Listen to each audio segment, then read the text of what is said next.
Wondery Plus subscribers can listen to Morbid early and ad-free. Join Wondery Plus in the Wondery app or on Apple Podcasts. You're listening to a Morbid Network podcast. Redacted, Declassified Mysteries is a new podcast hosted by me, Luke LaManna. Each week, I dive into the hidden truths behind the world's most powerful institutions, from covert government experiments to bizarre assassination attempts. Follow Redacted on the Wondery app or wherever you get your podcasts. Hey weirdos, I'm Ash. And I'm Elena. And this is Growing Your Own Loofahs.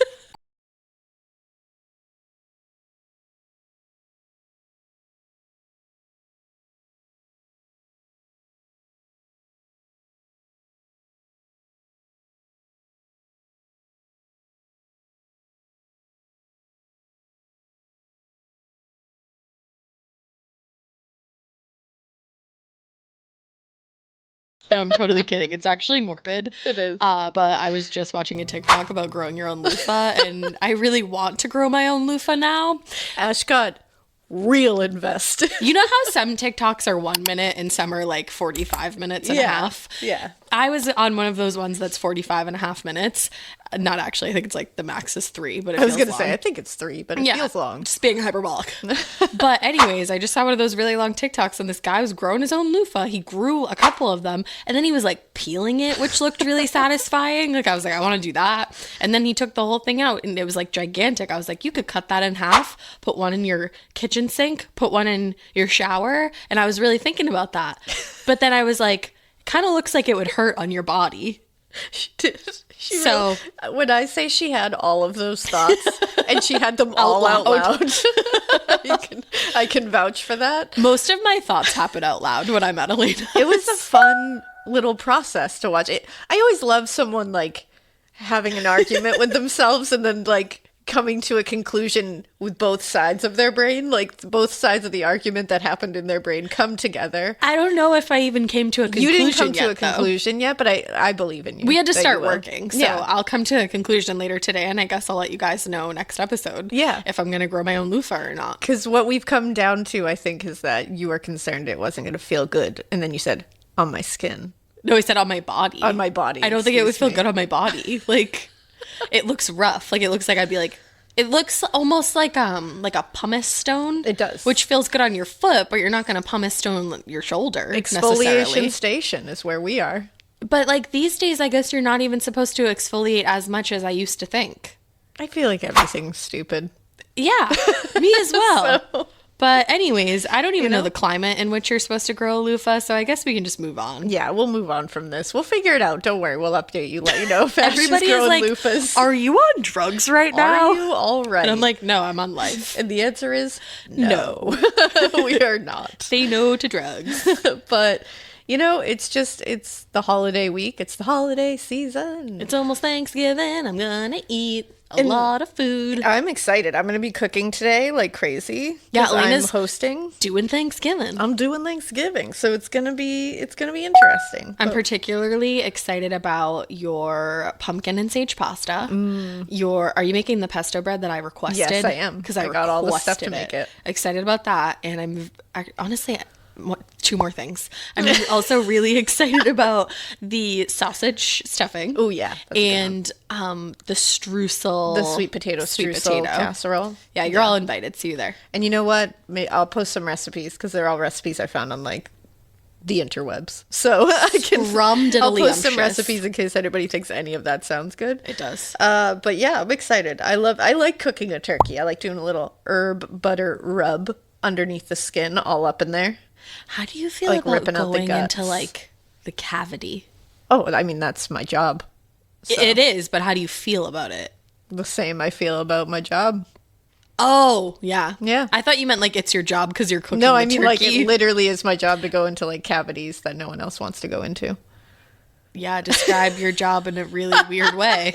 You go first, I guess. Yeah, there it is. I'll go first. I cut dead things off of people. Yeah, so it's just kind of, might as well. It's a turkey. Yeah. It's easier, I think. Do you put like lemons or like Oh oranges yeah, you gotta. in there. Let me let y'all know in case you're wondering. You got to put a little citrus in there. That's what I saw. Got to put a little bouquet of herbs, maybe some thyme, some rosemary, some parsley. Yeah, you gotta really get the aromatics in there. You also rub it in salt, right? Yeah, that's a brining process. Some people dry brine, some people don't brine at all. Do you It's brine? really up to everybody. I've brined before. Do you even brine, Do you even bro? brine, bro? She doesn't even brine here. Did you even brine, bro?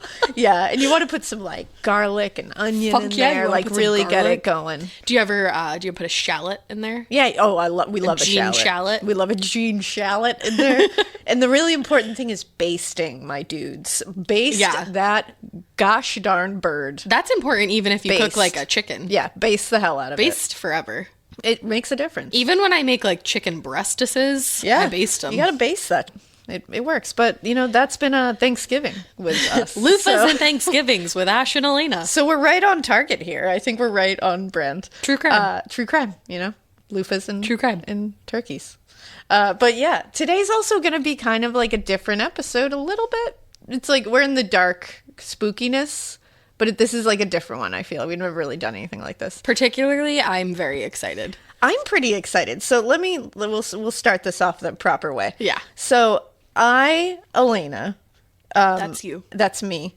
I have been obsessed with The Wizard of Oz since I was a little girl.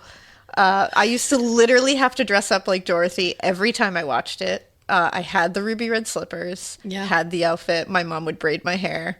I know every line of that movie. I watched it 100,000 times. It's adorable. So that was like my jam when I was little.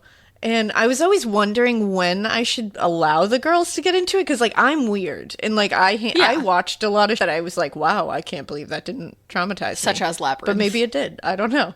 The girls have watched Labyrinth and they love it. But Wizard of Oz, some people, I remember Drew was saying the flying monkeys freaked him out. And I remember John was like, no, the flying monkeys are, like, scary. And I was like, I don't know, guys. Yeah, it's funny because I thought don't know, men. that they were. I don't men. know. That's how I usually feel. I don't Just know. kidding. I always thought that like they were a little bit scary, but I then don't think they are. in watching it with the girls, Yeah. I realized I've only seen it once. That's wild to Yeah. me. That's really wild I only to me. watched it one time, and then it's not that I didn't like it. I think I just like didn't really get that you fascinated either you with it. vibe with it or you don't. Yeah. Like I think it's like one of those things you watch it and you're either like, wow, this is my entire personality now, or you're like, maybe I'll watch it again someday. Yeah, see, I watched Coyote Ugly when I was little, and I felt like that was Yeah. my entire personality. That's and who I we still are do. as people, I feel. That is, you're the Wizard of Oz, and I'm Coyote Ugly. Yeah, I think those honestly describe us pretty well. Yeah. Yeah. But, I was worried. I didn't know. I was like, is 5 good? And then this past Halloween, a couple of people in their dance class in their school had Dorothy costumes. And I was like, oh, And they were like, "What's that about?" oh, people are watching Wizard of Oz. But I was like, I don't know. And they came home one day and were like, I really liked that outfit. Yeah. Who's Dorothy? Can you? So I started What's this all explaining about? it to them. And this is how I usually introduce movies that I'm not quite sure if they're ready for yet. Like Labyrinth, I did this too. We talk about it a lot. Talk about like the plot. We talk about it. We talk about the story. And then what I'll do is I'll show them little clips of it every now and then. I'll be And like, see how oh, they look at this respond." fun clip of them in the scary forest with the winged monkeys. And I'm like, do you like that? And they're like, that's cool. And I was Yeah. like, all right, we're here. So after a few days of that, I was like, let's do this. We had to they were so excited. We sat down as a family. We watched The Wizard of Oz. I was in my glory, like Yeah. I was when we watched Labyrinth. Those are my favorite things about being a parent, is like showing them those things. Oh 'Cause yeah, you're like, oh, I want because you it's to like love it. you relive your childhood, Oh, it's like so the fun. happiness and like Yeah. like memories from your childhood. You see it through their eyes. And so we sat down, we watched it. They adored it. They have Adored it. watched it how many times since then? Probably 100 times, and it's only been like 2 weeks. Like I feel like a terrible aunt, but yesterday one of them was like, "TT, will you watch that with me?" And I was like, "Ooh, you want to watch like anything else?" Yeah, you're like, I literally can't. Meanwhile, I'm like, let's watch it again. But, and of course, while we're watching it, I immediately was like, guys, who's your favorite? Like, you gotta have a favorite of the gang, course. So, The and I knew squad. it. I knew that my little feral middle child was gonna love the Cowardly Lion. Yep. Because she herself is a lion. She loves lions. Not cowardly, but a lion. Not cowardly And at she all. loves lions. Oldest, I knew she was gonna dig the Scarecrow. I just had a feeling. Yeah, kind vibes. Yeah, kind she vibes. likes that whole Leader. whole vibe. He had the leader of the pack, and they both love Dorothy. They think she's like That just the goes bee's without knees. saying. And my littlest one just loved the whole thing. She didn't know what to do. But so we got in the discussion of, I was like, when I was little, I was literally in love with the Tin Man. Yeah. Like in love with the Tin Man. My mom can tell you, I used to be like, can I marry the Tin Man? And mom was like, you can't. But like, that's a nice thought. And I don't know what it is. And I've never really like fully thought about it. Like, and I think it's just now it's because before it was like, you're little and you're like, I love the Tin Man, whatever. Yeah. You move on, you grow up. And all of a sudden, when watching it with the girls again, I'm like suddenly like, You don't move on or grow up. I didn't move on from that because I still think the Tin Man's hot. What's that about me? Like I was watching it and I was like, no, I'm still like really attracted to the Tin Man. He's from our neck of the woods, you said, right? He is. A lot of them are from Boston. Hell yeah, like brother. the Wicked Witch, Margaret Hamilton. She was from Boston. Oh, I didn't know that. Edit. Margaret Hamilton is not from Boston. I just wanted her to be. Sorry about that. Ray Bolger, the Scarecrow, Boston. I actually think, I'm not sure if Bert, I think his name is Lara, I'm not really sure, I'll get to it in a second, but the guy who played the Cowardly Lion, he might have been from around here too. A lot of them are from here. And the Tin Man you said was from Dorchester? Tin Man is from Dorchester. I love that. So, and he has like a thick Boston accent, and I think that's like ingrained in my brain to just automatically like connect to. That's the most attractive Like when he accent. says like the Tin Man forgot to the tin maker forgot to give me a hat. And they both go, no hat, no hat. And I'm just like, yes, I love You're you. like, swoon. And then I realized that not only do I love the Tin Man, but I love Jack Haley, the man who played the Tin Man. Like it was a big realization week for me. Like I really had like it was a journey. It was an eat, pray, love situation. I just like had to go through it. God, that movie. I never saw that movie or read that book, but I feel like it's a journey of sorts. So It's a journey watching the movie because it's 42 years long. yeah, this was my journey through why do I find the Tin Man attractive, and I realized that I find Jack Haley attractive. Hotshot Australian attorney Nicola Gaba was born into legal royalty. Her specialty? Representing some of the city's most infamous gangland criminals. However, while Nicola held the underworld's darkest secrets, the most dangerous secret was her own. She's going to all the major groups within Melbourne's underworld, and she's informing on them all. I'm Marcia Clark, host of the new podcast Informants Lawyer X. In my long career in criminal justice as a prosecutor and defense attorney, I've seen some crazy cases, and this one belongs right at the top of the list. She was addicted to the game she had created. She just didn't know how to stop. Now, through dramatic interviews and access, I'll reveal the truth behind one of the world's most shocking legal scandals. Listen to Informants Lawyer X exclusively on Wondery Plus. Join Wondery Plus in the Wondery app, Apple Podcasts, or Spotify, and listen to more Exhibit C true crime shows early and ad-free right now. In a quiet suburb, a community is shattered by the death of a beloved wife and mother. But this tragic loss of life quickly turns into something even darker. Her husband had tried to hire a hitman on the dark web to kill her. And she wasn't the only target. Because buried in the depths of the internet is the kill list, a cache of chilling documents containing names, photos, addresses, and specific instructions for people's murders. This podcast is the true story of how I ended up in a race against time to warn those whose lives were in danger. And it turns out, convincing a total stranger someone wants them dead is not easy. Follow Kill List on the Wondery app or wherever you get your podcasts. You can listen to Kill List and more Exhibit C true crime shows like Morbid early and ad-free right now by joining Wondery Plus. Check out Exhibit C in the Wondery app for all your true crime listening. You should do one of those TikToks where it's like, show your childhood crush and then show who you married. And like, just, is there any resemblance? Like, Any. is the Tin Man? The Tin Man's pretty tall. He is. He's tall. He's kind. He has a hat. Kind eyes. He has a hat. He has no hat, But he has one at the end. hat, you know? Yeah, and he's got very expressive eyes. I wonder if he has a nice jaw. You He do does. love a nice jaw. He has a great jaw. I definitely have a type. I That's know. for sure. We all know that. But So this is what brought me this big long story that I just like feel like you all needed to know, because I also had like a really fun conversation on Twitter with a bunch of listeners about this, and like they were saying a ton of them were into the Tin Man, and they were like, oh my god, I thought I was alone. And then a lot of people were like, I was a Scarecrow girl, so like or like I was a Scarecrow guy, and we got like this big discussion of like, why the hell do we find these characters? And it was really fun. So like, thanks for getting into that discussion with me. And it made me think about the fact that, wait, I remember coming upon all these weird, dark, like, things that happened during the making of this movie, which is funny that, like, we're all so in love with, like, those of us who are, like, into this movie and find it beloved. Like, you can just be like, well, that was the 1930s. I don't know. Like, let's stuff let was that going go on. But when you really look into it, you're like, damn. The making of this movie was, like, a harrowing adventure. Do you know what? I feel like it's not that I don't like The Wizard of Oz, but I feel like I like feel that when I watch it. Yeah, like I there's, like, a feel the lot. darkness. Because I There's remember some darkness. Yeah, the first time I watched it, and like I guess the only time until recently, I was just like, like I didn't feel good about it. Yeah, see, I felt great about it. Yeah. So I apparently am not intuitive to the darkness, but now I'm like, wow, there's a lot of darkness. My empathetic ways. So what we're going to do today is we're going to go through all the up dark secrets behind The Wizard of Oz. Because some people have actually asked us to do this in the past. And recently when I mentioned the girls were watching it, somebody was like, you got to do the weird stuff behind The Wizard of Oz. It's like the man behind the curtain. And actually, I think it was Michael from the Spookies podcast. That was like, you guys should cover that. And I was like, little do you know. Little do you know. Working on that now. So let's start. We're going to go through some of these things. I'm just going to go like list by list, but we're really going to get into them. Okay, so let's the go. first thing we're going to talk about, because it's the most important, is the Tin Man makeup. Because Obviously. Jack Haley.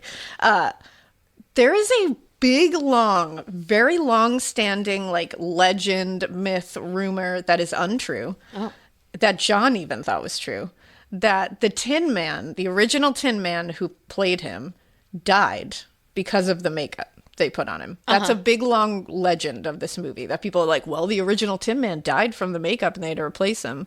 No, that didn't happen. In fact, John used it because when we were watching it, I mentioned how like I was like, oh my god, swoon Tin Man, and he was like, too bad what happened to him, huh? Like he made a joke like, that's too bad, and I was like, nothing happened to him. And he was like, what do you mean? And I was like, let me tell you a story. Nothing happened. So something did happen to the original Tin Man, but it's not what we think. So Jack Haley was not the original Tin Man. Buddy Ebsen was originally cast as actually not even the Tin Man, the Scarecrow. Oh. And Ray Bolger, who is the Scarecrow in the movie, was originally cast as the Tin Man. So like swippity swappity. So at some point they decided to switch roles, because I think Ray came out and he said that he really felt he was better suited for the role of Scarecrow, and he like just really liked that part, and he thought he could play it better. He does a great Scarecrow. Like it wouldn't have worked switched. No. So we have Buddy Ebsen, who is like in the Beverly Hillbillies. He was like a very well-known comedic actor, all that good stuff. Like everybody knew who he was at the time. He was cast as the Tin Man. So Ebsen started rehearsals and the wardrobe fittings for his new role, and everything was going fine with wardrobe, everything. He said, quote, I was a guinea pig. They didn't know how to simulate the Tin Man's garments, so I found myself doing tests with clothes made of real tin and clothes made of silver paper and clothes made out of cardboard covered with silver cloth. The makeup was just as bad. Try this, try that. In the end, they glued a cap on my head and covered it with glued on a rubber nose and a rubber chin, and then covered the whole thing with clown white makeup, and then powdered aluminum dust onto my face and head. Oh. So yeah, everything's going fine. Everything's no problems totally here. fine. I don't see anything in there that could go awry. No. So everything was fine. He was covered with aluminum dust every day, and that was fine. He had recorded every line of the Tin Man songs and when they began filming. So he was already, he had all the songs recorded, everything was ready to go. Things went well until October 13th, 1938, which was only 9 days after they started filming. Ebsen suddenly said, I'm feeling horrific. And he was having labored breathing. He was having chest pains. His arms and legs were cramping and just completely cringing up. He could barely walk. He was like passing out. And he said, he was quoted as saying, quote, "One night after dinner, I took a breath and nothing happened. They got an ambulance and had me go down to Good Samaritan for a couple of weeks. My lungs were coated with that aluminum dust they had been powdering on my face." Oh my God. He was blue and barely breathing when he arrived. That's so scary. His lungs were coated with aluminum powder. Yes, he was put in an iron lung. Dude was in an iron lung and spent weeks in the hospital recovering. Then after that, he had to spend more than a month recovering at the Coronado Hotel in San Diego. He had to like just lay in bed for weeks. Oh God. Now, this is what's nuts. Everyone at the MGM studio producing the film was just pissed. MGM Like, got just pissed about pissed. like a lot of things back Lots in the of day that things. were actually their fault. Like, I'm sorry, what? They were furious that he was missing filming and literally demanded him back on set. That's cute. He was literally dying of respiratory failure in an iron lung, and they were calling the hospital saying he needs to be back on set. Yeah, well, he's in an iron lung right now. Yeah. He can't come to the phone right now. He's in an iron lung. Like, I'm sorry. Like Taylor Swift remix. It's wild. And he was quoted as saying, "It seemed they couldn't understand that an actor could get sick. They were furious." Mervyn LeRoy kept, and he was like the head of the studio, kept calling the hospital and saying, "He can't be in bed. He's due on set." And Jack Don called me to tell me I couldn't possibly be sick because he had used aluminum dust, pure aluminum dust on my face. So they're saying, you can't, no, it's not, and they're trying to cover their ass too. Of but course they're they like, don't wanna get no, sued." No, it can't be the aluminum dust because it's pure. You're like, that's actually exactly why I'm so sick right now. Well, and that's what's crazy is at the time, they did think pure aluminum dust was pretty fine. Wow. Like they did not. In fact, I found a paper published in the Journal of Environmental and Occupational Health Policy. You know it, right? Yeah, I read that at night Yeah, it's a really good one. to fall asleep. There was a period of time between about 1943 and 1979 where people who worked in mines, I almost just said miners, but I thought you guys would confuse that and be like, people under the age of what? Like miners. Yes. You get it now.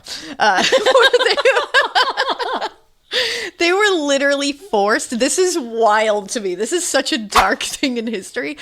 They were literally forced to inhale aluminum dust as an experimental medical treatment and a preventative measure to stop a disease of the lungs called silicosis.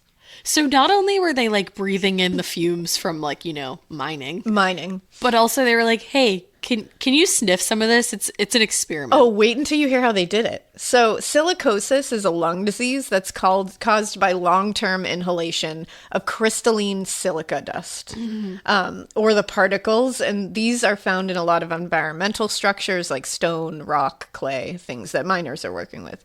Miners who were diagnosed with this would at first just find themselves having this like nasty cough all the time, like it's almost like black lung kind of thing. just thinking and they would that. have shortness of breath, and it really isn't diagnosed for like years usually. All I'm thinking of right now is Zoolander. Right? When he says Yeah. like, I think I've got the black lung pop. You just like looked like him. You even did the hand. You gotta do that.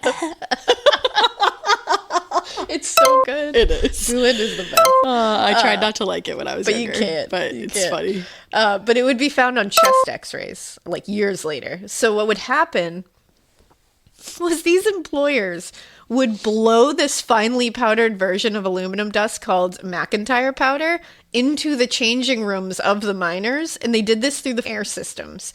So they would just be in their changing area, and there's aluminum dust particles being blown in through all the air ducts. For experimental purposes. Now, in this paper, in that journal, this paper is called Trading One Risk for Another, Consequences of the Unauthenticated Treatment and Prevention of Silicosis in Ontario Miners in the McIntyre Powder Aluminum Inhalation Program.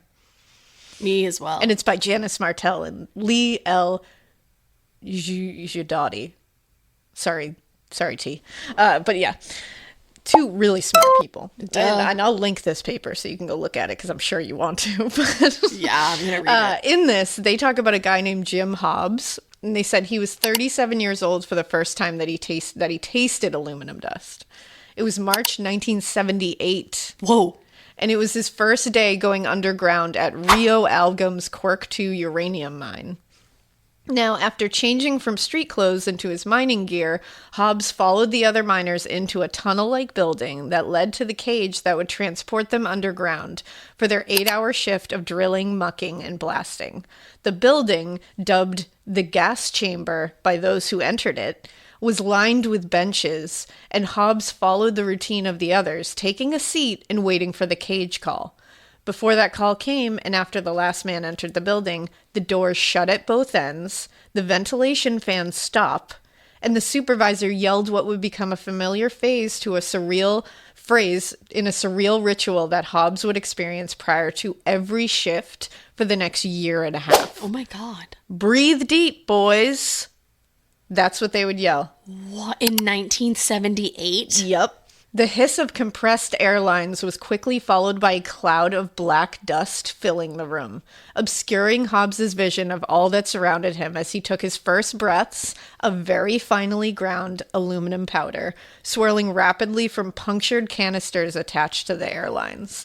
His chest felt heavy, his exposed skin and clothes were blackened, a metallic taste formed in his mouth, and he soon joined the choir of coughing and gasping arising from the others. Oh my God. After 10 minutes, the doors opened and Hobbs and his shift partners were herded into the cage. His first industrial medical treatment was over. And he had to do that every day for a year and a half. What? Like, why were they trying this? What were they trying to get out of this? Because they thought it was going to stop silicosis. What? So yeah, that's how little concerned they were by aluminum powder, which is why they called the hospital and were like, no. He needs to come back here. No, buddy. You're Wow. fine. It was pure aluminum dust. We're not worried about it. Thank you. And the doctors were like... And the doctors were like... well... And even the doctors were like, okay, we're not like vibing with that aluminum dust thing. Like all of us kind of feel like it's probably going to become a problem in a few years. But yeah. if we're even ignoring that, if he's not just being poisoned by still it, in an iron lung. he's still having an allergic reaction to it. So like Yeah. something's happening bad Right. here. And so, yeah, so they were like, yeah, no, he can't come back. Like, I'm sorry. That's not something that can happen. Now, Buddy Ebsen, because of course you're like, sue the studio. Like, that was absolutely my first thought. Well, Buddy Ebsen said he didn't sue the studio because it was a very different time, and all of the studio execs were in each other's pockets, which I'm sure it's not that different than now. I was going to say. But if he had sued MGM, he would have been blacklisted by all other studios. Yeah, because you're a difficult actor at that point. He said, quote, you didn't just sue lightly. You didn't just lightly sue MGM because it was a power. And there was a certain cohesion between the moguls. They all used to play poker together on Saturday nights and decide who were the good actors and who were the bad. I mean, look at Jean Harlow. MGM showed up to her husband's like death scene and was like, "Yeah, we don't need to call the police. We know what happened. It's fine. We are the investigators here." Yeah, they were a power. Yeah, absolutely. So after a few weeks of trying to get him back from like the brink of death, to then paint poison on him again and have him do it again, like that was their plan. Like, let's just put you back in the makeup. They're like, we're making a movie guy. Yeah. So finally they gave up because they were like, we can't wait any longer. And he was really, really sick. Yeah. So they were like, we can't wait for you. So the head of the studio, Mervyn LeRoy, decided to just fire Ebsen, and he grabbed Jack Haley to take over as part of the Tin Man. Now, I wrote in my notes, now Jack Haley is a babe. It literally has nothing to do with anything else I'm saying. I literally just wrote it in my notes and I just realized that. I love to write myself little notes that like I'll say. That was for me. Yeah. But like, I'm giving it to you guys. I do that sometimes too. And I wrote, I just need to clear that up for myself. I literally wrote that next. So whatever. He also had the weirdest contract that wasn't very weird then, but sounds weird now. What is said? Basically, and this was something that like was, like I said, wasn't weird then. A lot of actors and actresses had this. Basically, he could be forced to play any role in these studios because his contract basically put him on loan to them. Oh. Like, they could just call him and be like, we got a role for you. Get in here now. You have no say in it. Oh, wow. So they called him up, and they didn't offer him the role. They called him and said, hey, you're the Tin Man. Get in here. You have no choice. Okay. And so he had to. And he said, quote, the type of contract I had to respond to their commands. I had no choice. I was under contract and they could lend me to any studio. It was the most awful work, the most horrendous job in the world with those cumbersome uniforms and the hours of makeup, but I had no choice. Wow. Like, you had no say in it. I love that he was like, I've hated it. Yeah, he was like, this sucked. His costume was crazy heavy. Part of it was like really metal, And so probably it weighed a ton. so hot, like you so said. hot. He couldn't sit, so he would lean against this thing. Like, it was like a board that was like specifically made for actresses in huge gowns and corsets. To lean against. When they couldn't sit down, they would just lean against this to get any kind of relief. Oh my God. So they had one there, and he would just lean on it. And actually, he would do this like between shots a lot, like just to get some relief, because he literally couldn't sit. His back must have been killing him. And it was funny because the guy who played the Cowardly Lion, Bert, he said that it pissed him off because his costume was so heavy. We'll get into his costume, don't worry. Because his costume has some dark too. But he said it used to piss him off because he also was like an insomniac in real life. So he said he would walk by Jack Haley just leaning against a board in full costume, out cold between shots. Like, he was like, that dude could fall asleep next to a board. And he's like, it used to piss me off. I was like, that guy, like, why can he sleep like that? And I can't even sleep in my bed. That's hilarious. I just like, I'll link the book I found on this. It's really interesting. There's a lot of like behind the scenes stuff. Yeah, I love that. But so he just stepped in. He wasn't told about why Buddy Ebsen was fired either. Yikes. Because you just, like, in those days, you went in and people got fired all the time for, like, everything. Anything. So for you gaining would just 5 go pounds at Thelma Todd. Exactly, at Thelma Todd. So you go in and you didn't ask questions. Right. You just, okay, this is mine. I guess luckily for him, they did change the way they did the makeup, which shows that they definitely knew it was a poison in the first place. They made it into an aluminum paste instead of a dust, so he wouldn't be inhaling the dust. But you're still inhaling aluminum to some degree. To some degree, I'm sure he never had any problems afterwards. But what they did was they painted white grease paint on him, like clown makeup. Yeah. And then they used the paste that had aluminum dust in it to put that aluminum sheen over him, so it wasn't dusted on. Like, with Ray, it was literally dusted on, so it was just like, yeah, and like all this. Yeah, it makes me think of like translucent powder. That's exactly what it is. Yeah, and you're just like, ugh. Yeah, because it just gets like all over you. But unfortunately, this paste did get into his eye, and it caused a bad infection in his right eye, and he was gone for 4 days while they had to save his sight. Oh my God. They were worried he was going to lose sight. Did they like discard all aluminum-based products after this? No, they didn't. So while all this is going on, by the way, Ray Bolger as the Scarecrow was also dealing with the horror of the makeup he had to wear every day too. Because we're not in like the, the Tom Savini kind of makeup here. Like, we're not in like the 2000s. Yeah. Like, we know what we're doing. We're in 1930s. They're doing what they can. Exactly. And when you actually look at the Scarecrow makeup in that, you're like, that's pretty good. Like, and the Tin Man makeup is the like, Tin Man's looks great too. Like, the Scarecrow looks like a burlap sack. Yeah. Like, is his head. But it was gnarly. It's not like now they have like, the really, like, they have certain brushes and stuff that they'll use and like substances that can take the makeup off really nicely too and gently. They would just tear that shit off of you. Yeah. And what Ray Bolger, the Scarecrow, said was, quote, "I came home exhausted and had 2 bourbon old fashions. The drinks were therapeutic. I needed the alcohol to let me down. And they had enough sugar to kind of give me a lift so I could manage to eat my dinner and fall into bed." Oh, man. That's how they felt at the end of these days. Now, he remembers nothing else about this, like these months, he said, but, quote, "going to bed and getting up and going to work. And half the time, I don't even remember that." So they were just like they were just trucking through. And when you hear what they did to keep Dorothy on task. Oh, yeah. The filming days were insane. And they were in these, like, a lot of people like think that Dorothy, Judy Garland had it like easier in the costume sense, but she did in this sense, but she had it bad in a different way. Yeah, she had it like fucking bad. Yeah, they had these gnarly costumes that they were spending like literally like 13-hour days in. They couldn't take them off, right? Because they weren't willing to redo the makeup. So if you broke for lunch, you either tried to eat lunch in that makeup. If you couldn't, too bad. Oh my God, the lion costume. I can't imagine being in that for like 13 hours a day. Oh, yeah. And what both Ray and Jack Haley said was, quote, "The mask wasn't porous, so you couldn't sweat. You couldn't breathe through your skin. You don't realize how much you breathe through your skin until you can't do it.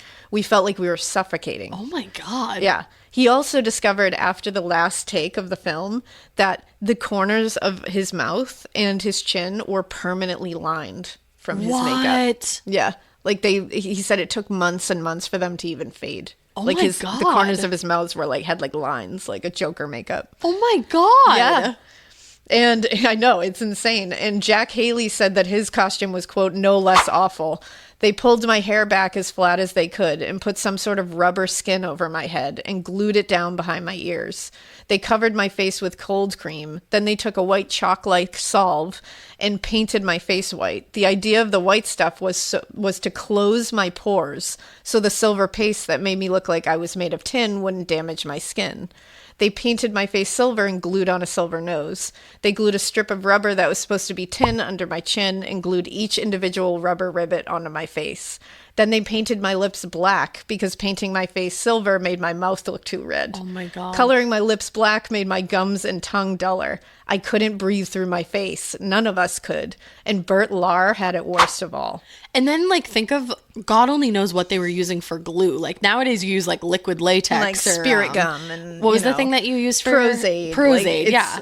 But this was Like, probably gentle just like glue. on your skin. This is probably fucking, like, Gorilla Glue. It probably It was is. like, let me super glue this to your face and rip it off every day. Well, and when Haley says that Bert Lahr had it worst of all, Bert Lahr played the Cowardly Lion. Yeah.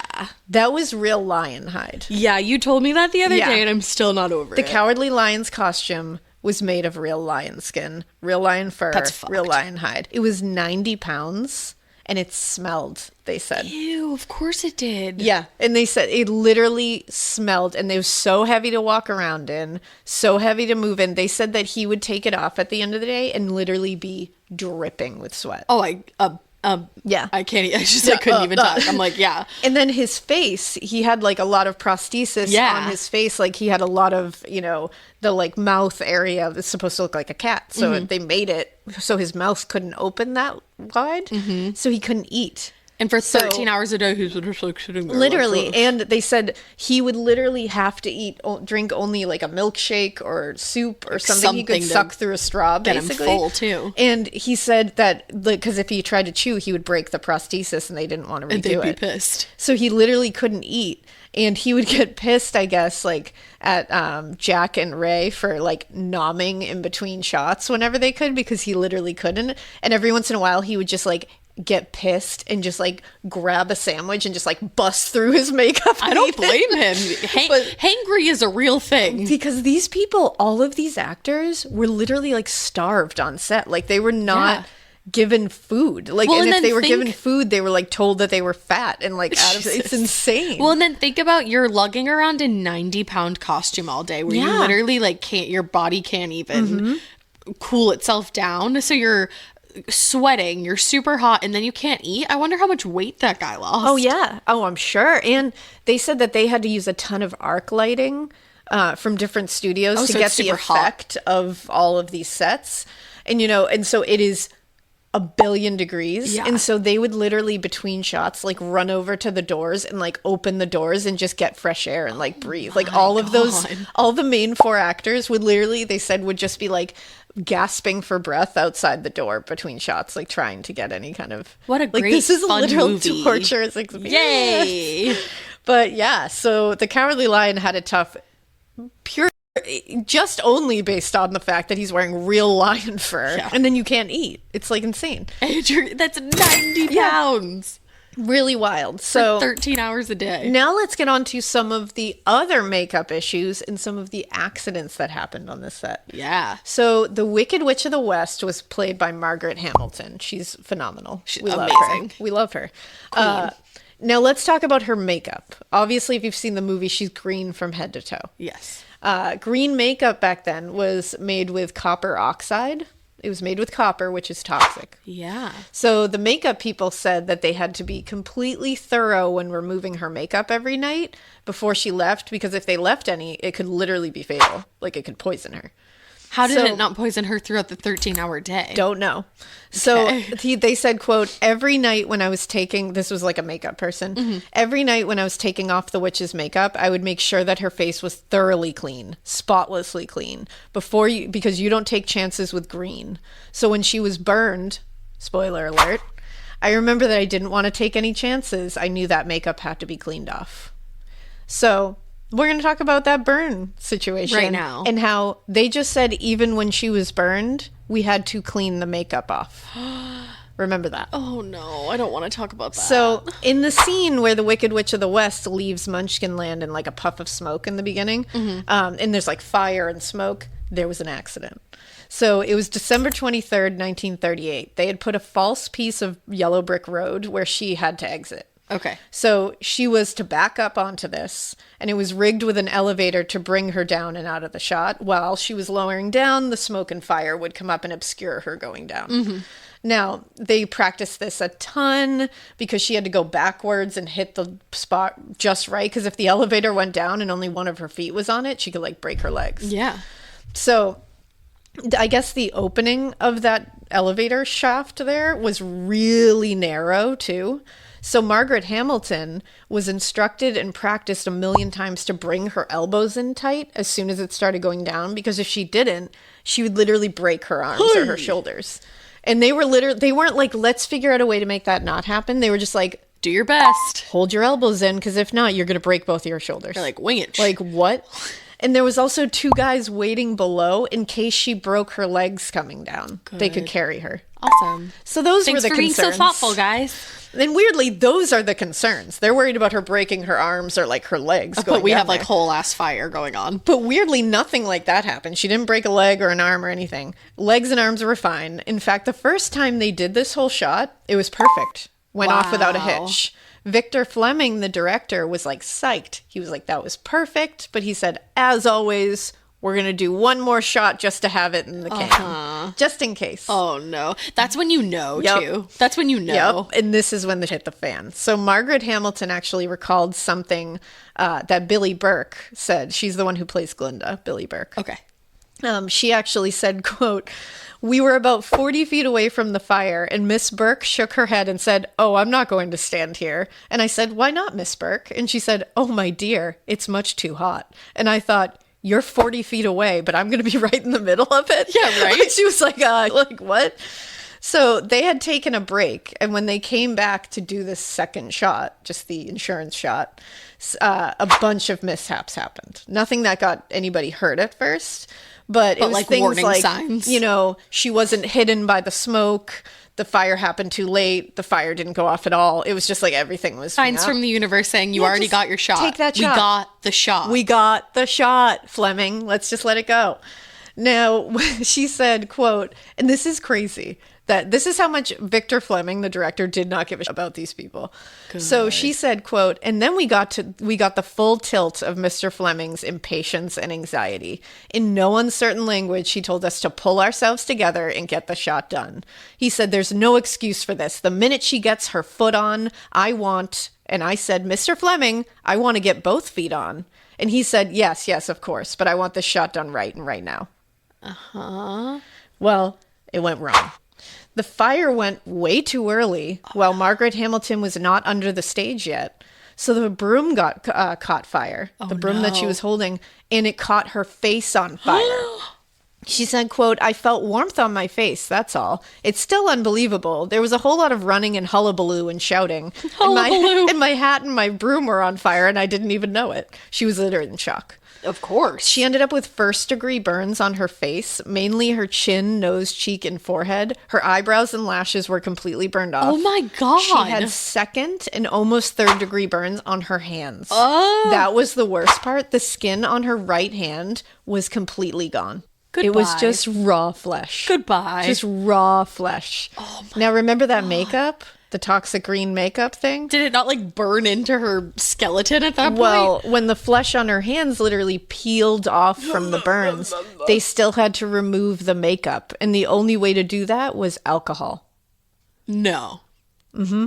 So they had to use alcohol to scrub the toxic copper oxide filled green makeup off the hands of Margaret Hamilton after she burned the flesh clean off of them. And her face. You know how like when older people are like, I used to have to walk backwards up a hill to school in the snow. Everyone in the Wizard of Oz has the right to say that. I did. They can. They're like, I had my hands cleaned with alcohol after suffering third-degree burns and like peeling my skin back. Mm-hmm. She said it was the most horrific pain she's ever felt in her life.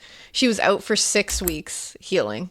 And I bet they were pissed. Oh, they were on her ass. In fact, her doctor answered the phone once while they called her at home. And he was like, she's an idiot if she doesn't sue your ass. Like, she'll get back when she's good and ready. Like, flipped good out. for him. I love that. And they were probably like, watch her. They were like, mm-hmm. Now, again, she said the only reason she didn't sue is because she wanted to work again. And she never would have if she was sued. But so did they have to pause filming then? They did, yeah. And she did refuse to work with fire ever again in the movie. She was like, figure it out. I'm not working with fire. Now, in fact, when she got back to set, she was due to do that skywriting scene, that Surrender Dorothy scene. I love that. There's a band called Surrender Dorothy, I remember, like from high school. Yeah. Great band name. Surrender Can't call Dorothy. So good. I want to call it. Oh, I can't. But good job, guys. Yeah, seriously. That is a good one. She was doing the close-ups because there's close-up shots of her like on the broom, like laughing, and there's smoke behind her. And like yelling at Dorothy. Yeah, just screaming and screeching. But it required her to sit on a steel saddle on her broom. And it was raised up, and then smoke would pour out of the back from a pipe under the saddle. Oh, God. That's how they rigged this whole thing. I feel like I don't want to do that. Now, she was told by everyone, no, this is completely safe. Don't worry about it. You're good. Like, when have we ever put you in danger before, you know? I'd be like, is this pipe going to explode under my badonkadonk? But they mentioned, you know, if you'd like, we did make you a fireproof costume. And she was like, why? Why'd you make me a fireproof costume if this is completely safe? And it's probably not even fireproof. Like, why would I don't trust a single thing you say. So she was like, no. So she said she wouldn't do it with the smoke and the fire. She's like, no. She said she would do the close-ups. She was like, do the close-ups of my face, and afterwards. And she was like, I don't know what to tell you with everything else. I don't blame her. Her stunt double, Betty Danko, said she would do the rest. Now, she was a young girl at this point. She was probably trying to like be like an up and coming actress. So she's like, I'll do anything. Oh yeah, and she's a stunt girl, so she's like, she's done a few things like this, and she's like, oh yeah, and you gotta be down for anything. But Margaret actually told her before she left set that day, she was like, I'm really worried for you. I don't want you to do it. Like, I'm worried something's gonna happen and you're gonna get hurt. And she was like, no, I need the money. I don't want them to think I'm hard to work with. Mm-hmm. Well, turns out they did 2 good takes on the broomstick, and the third time the pipe literally exploded under her. I knew you were going to say that. She said, quote, I felt as though my scalp was coming off. I guess that's because my hat and my black wig were literally torn loose. They found them days later at the top of the stage. Oh my God. The explosion blew me off the broomstick. I managed to grab it with both hands and throw my leg over it. I hung upside down while the men handling the wires lowered the broomstick to the floor and put me face down on the stage. She was completely burned, and her left leg had a giant hole in it where her dress had become fused because it was burned into this giant hole in her leg. What? Want to hear what's even better? I don't. Quote, while I lay there on the floor waiting for the ambulance, the wardrobe woman came running in and she said, what did you do with the hat? I have to turn it in, you know. I'd be like, there's a hole in my leg, and I suggest you get away from me unless you'd like a matching one. I was just lit aflame. You, what? I'd be like, you can take the hat when you find it and shove it right up your... Like, I am Bruni the fire spirit from Frozen 2 right now. And you are asking me where that hat is? You're laying, first of all, face first, because I can't even have like the nicety to put you on your back. Like, what? And then she's like, I need to hand in that hat. I need to turn that in, you know? It's like, well, you're going to get in trouble today, okay? You're going to have some explaining You know what? You should cite explosion for why you didn't turn that in. Person was exploded in the hat. I don't know. Hat literally exploded. She had permanent scars on her legs from it, I guess. And I guess later at some kind of Hollywood thing, I don't know if it was like years later, she ran into Victor Fleming and he tried to look under her skirt to see the scars because he said he felt so bad. What? He tried to see her leg scars because he wanted to see how bad it was. I'd be like, well, my leg exploded, so that's how bad it was. That's how bad it was. Victor? Yeah. I'd be like, Victor, get away from me. You bad news. Get your bad news, okay? Now, Victor Fleming, speaking of him, I'll skip ahead to something with him because... Please do. He actually wrote and admitted to this incident. Uh-oh. He said, quote, When Judy Garland couldn't stop breaking into giggles at the pseudo-menacing advance of Bert Lahr's Cowardly Lion. So when they first meet the Cowardly Lion and he runs after Toto. Yeah. And then she whacks him on the nose. Yeah. I guess she kept breaking into giggles because that's funny. And I guess Bert Lahr was really funny because he was like, "Rawr," like just like coming at her. So she kept laughing. And she's she 17. was like, I was going to say she was literally young. And so he said, quote, he escorted her off the yellow brick road and said, "Now, darling, this is serious," slapped her in the face, then ordered her, "Now go in there and work." And she said it. Yep, happened. And everyone around the set said, "I saw it happen." He literally slapped a 17-year-old girl in the face and was like, "Get back to work and stop laughing." Wow. They weren't kidding when they said things were different back then. And then he, I guess, immediately felt bad. So he started going around to the crew and asking people in the crew to punch him in the face. Good. And so they were all like, no, because they're like, I'm going to lose my job. I don't know. I can't. It's a really weird way to handle that situation instead of just like going to her and saying, I feel really bad. And also, how many of the crew, he hadn't met any of the crew. So he's literally walking up to them and they're like, "Hi, I'm Joe, Mr. Fleming. Nice to meet you." Like, and he's like, punch me. I won't punch you in the face. Right in the kisser. Please punch me. Like, what? And I guess Judy saw this happening because she immediately went back into the scene. The scene you see in the movie is exactly what happened right after she got slapped. The first take she did was the one in the movie. Oh, wow. So the one you see in the movie is right after she just got slapped in the face by Victor Fleming. She was so abused. It's really sad. Oh, it's horrific. What they did to her. She actually heard all this, like that he was walking around asking crew members to punch himself. And I guess she overheard this and she went over to him and said, because he was like, "You should just punch me in the face," to her. To which I would say, okie doke. And I guess she said, "I won't do that, but I'll kiss your nose." And she did. Oh, what a cutie. What they did Judy so wrong. Yeah, they did her dirty. They did her so wrong. Yeah, I would have punched Victor Fleming straight in the kisser. That's your time. But what a pure and wholesome human. What a strange who way. was led into such a path of life. Oh yeah, watching Judy in the movie ruined me. Yeah, it's ruined awful. me. I mean, her real name is Frances Gumm. Huh. Yeah. Now, speaking of Dorothy and the horrific things that were done to her, Judy Garland had the saddest life. At 14, she was working on her first real movie called Pigskin Parade. It was about a football coach. Sounds horrible. Sure does. And the head of the studio, Louis B. Meyer. I don't know if it's Louis or Louis, but... Get ready for the tweets about that, my guy. But he's a piece, so I literally don't care what his real name is. Good. He would call her, quote, "fat little pig in pigtails." Wow. So I don't care if it's Louis or Louis. Yeah, don't care. No. Asshole. Said that about and a let child. me tell you, Mr. Glasshouse should have kept his rocks to himself. Go ahead and Google what he looks like. Yeah. Name again? Excuse me, Glasshouse. Louis B. Mayer. Okay. I think it's Louis. But yeah, go away, Mr. Glasshouse. We're loading. This is when she started. Exactly. I'm sorry. Was there a mirror on set that day, sir? Please. Turd. Now, this is when she started being placed on these crazy diets of only soup and cigarettes and all that. Now, for Oz, the studio execs focused heavily on her weight and basically made her feel that she even had boobs. Because she was 17 at this point. She's turning into that time when you're getting women have chest. Boobs. And now Dorothy was supposed to be a younger girl. Mm-hmm. She was supposed to be I think in the book she's supposed to be 12. Oh. But I think in the movie they have her more around 15. So maybe. cast a 15-year-old if that's what you want. Well, and so they were we want you to look younger than 17. So obviously she's not. So they were literally documenting her food intake for months leading up to shooting. Wow. The execs, studio execs are documenting a young girl's food intake for months. And that is and obviously did, but will affect you for the rest of your life. Oh, 100%. If you start eating like that. This stuff was the reason she died the way she did. And developing that relationship with food is so dangerous. Oh, it's so dangerous. It's so sad. They also kept her on a steady pill schedule at this point as well. They would force her to take what they called pep pills to stay awake. AKA meth. And downers to sleep and chill out. So she would sleep for 4 hours and then they would just shake her awake, force some pep pills down her throat and make her work for days straight before she would crash again. Oh my God. Yeah. Now, during filming of Oz, she was on a diet of soup, dozens of cigarettes a day, and black coffee.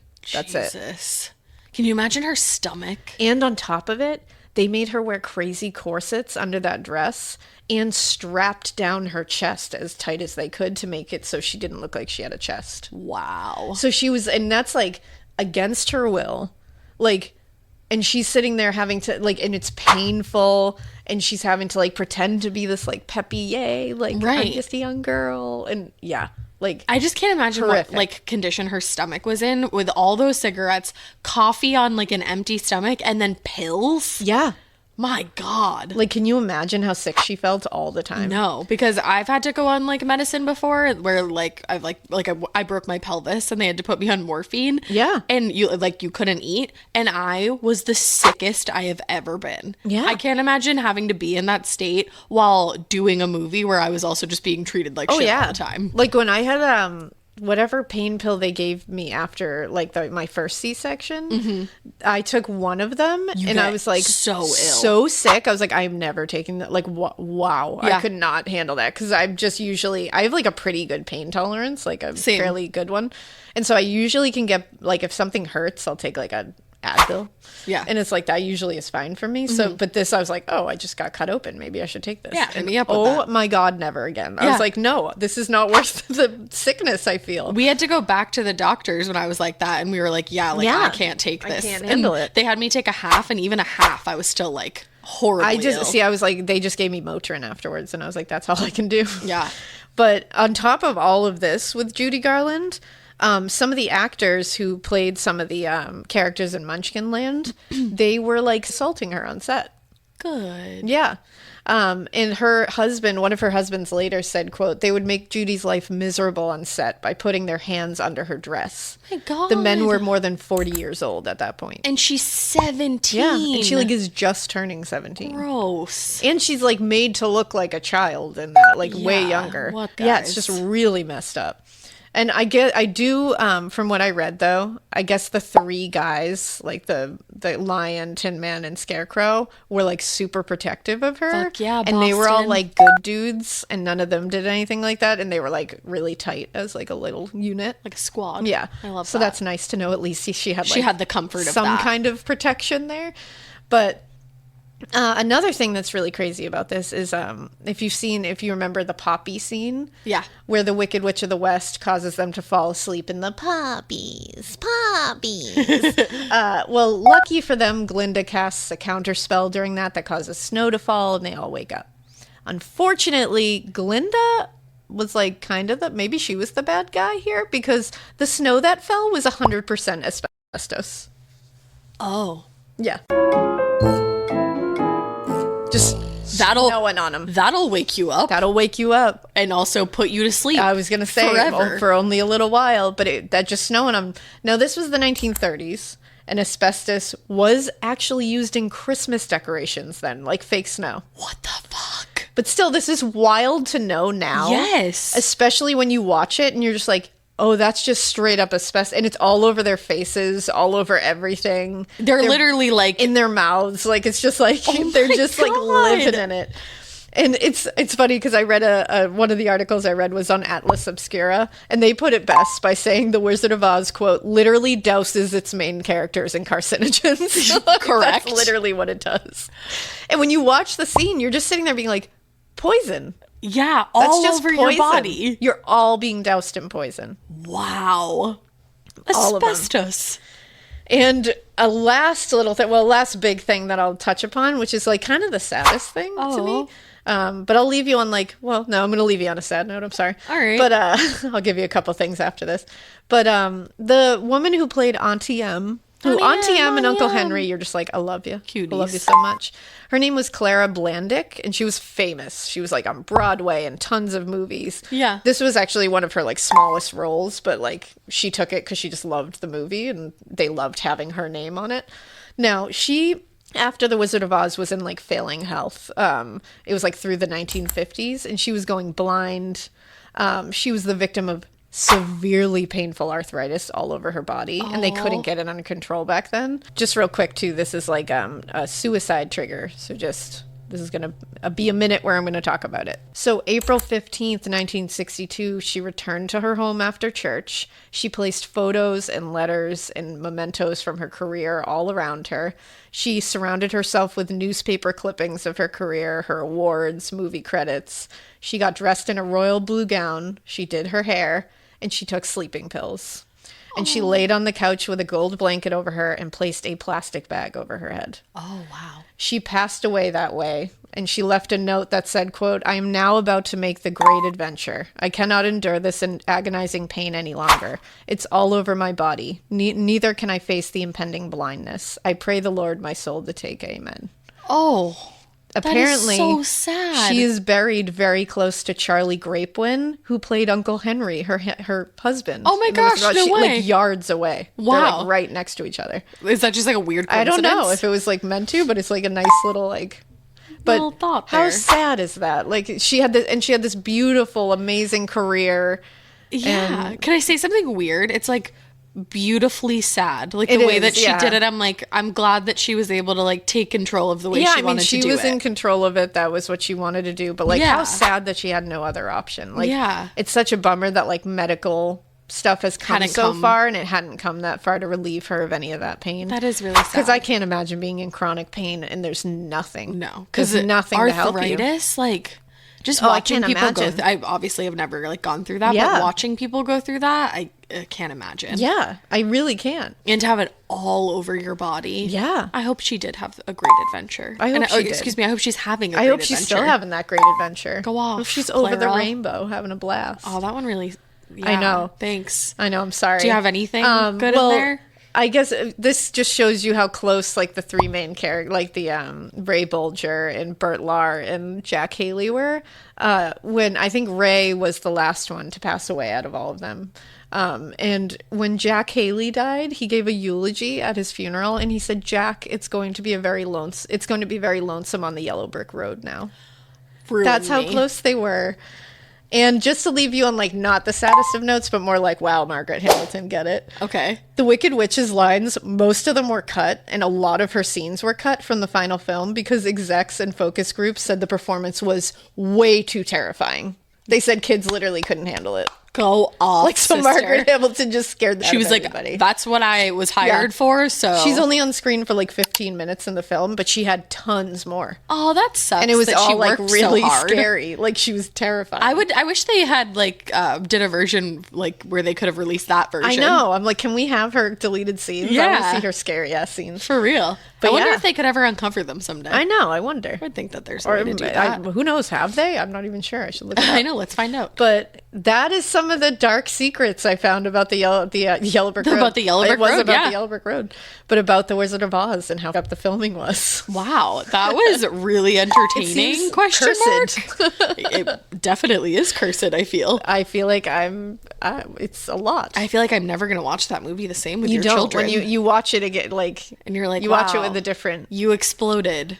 Yeah. You had to go to the hospital. You almost went blind. Yeah. You did this. Like, And in the second half of the film, I haven't looked to see this, but Margaret Hamilton's wearing green gloves instead of green makeup because even when she came back, it hadn't healed enough that she To could put paint makeup it. on, so she had to wear gloves on her hands. oh wow. And I want to look for it the next time I do watch too. it now. Yeah, because I guess she also said that like Victor Fleming grabbed her hand when she came back and was like, "It looks good," and she was like, "No, that's like freshly healed skin. Yeah, like but it's it not, looks pretty, but it's it not doesn't thick feel enough great." to do anything." And like that's how nasty Wow, he Victor was. Fleming sounds like the worst, and I wish Yeah. that everybody he had asked to punch him in the face actually did Yeah, punch him in the face. I know, that would have been nice. Yeah. But yeah, that's the dark about the Wizard of Oz. Oh, and just like, because I people might be wondering, because there's this big legend that one of the actors who played one of the Munchkins like hung themselves in a tree on set. Oh, yeah, And that's that not you can true. see it in the original part of the film. That is Yeah. completely untrue. Just what people like were a seeing legend. was a bird that they had on set that like puts its wings up and kind of looks like it, and people have photoshopped like an actual hanging person in there. It's not true. It didn't happen. Or is that what they want you to think? Yeah, there's absolutely no evidence or no police reports. And I was going to say, no nothing. We know all the other horrific things about what went down. It would have leaked out. Yeah. But it's still in a very enduring rumor because everything I was reading, every time I would like peek over at comments of it, like any little movies about it or books or anything, there was always a million people being like, well, someone hung themselves on the set. Like, that is an enduring rumor. Wow. People really believe that. And I did for a while. When that rumor first came out, I was young, and I remember trying to see it. Mm-hmm. I was like, what is, like, and you could see the bird, and I remember being like, is that? But it's not. It's a bird. Like, yeah, I remember definitely hearing that. I never looked for it, though. Yeah, that didn't happen, though. Huh. At least not that you can find anywhere. Well, that's settling that it didn't happen. Yeah. But everything else happened in this, so really thanks for that. Up. Yeah, it's a good movie. But I thought it might be, it's a holiday week. We're just going to give you this weird off episode that's still spooky, but like in a different way. Yeah. Humans are weird. They certainly are. I really enjoyed that. That was good. That was a cool episode. Yeah, I just want to do something a little different. Yeah, I like that. Hope you guys dug it. It's your show. Go off. Yeah, it's my show, man. Yeah. Well, we hope that you keep listening. And we hope you keep it weird. When it's weird that you decided to direct a movie and do any of the things that were done on this movie set. Thank you and good night. Bye. Follow the Yellow Brick Road. Follow the Yellow Brick Road, or don't.